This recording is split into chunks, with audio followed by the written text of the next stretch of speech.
Tuition থেকে এসে রান্নাঘরে জিজ্ঞেস করে, মা কি রান্না হয়েছে আজকে? বললাম ডিম রান্না হয়েছে। তো অনেক ভালো, খুশি খুশি বাবু আজকে ভাত খেতে বসেছে।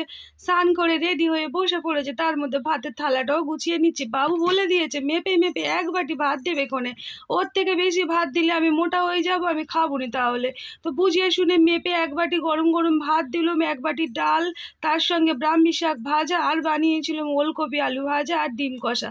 ডিম কষাটা দেখে বাবু তবে খেতে বসলো। বাবা ডিম খাওয়ার পাগল, দিন সন্ধে রাত দুপুর যখন দেবে ডিম, ডিম ছাড়াও কিচ্ছু বোঝে না।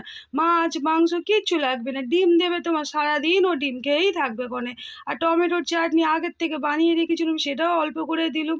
তো বাবু খেতে বসেছে। ব্রাহ্মী শাকটা একটু তিত করে ভাব হয়, প্রথমে জিজ্ঞেস করলো, মা এটা কি রান্না করেছো? কলমি শাক কি না? তো বললাম হ্যাঁ বাবা, তুই খেয়ে তো দেখ। যখনই খেয়েছে মুখে তিত করে ভাবটা লেগেছে, মুখের এক্সপ্রেশনটা তোমরা দেখলে হাসবে কি না।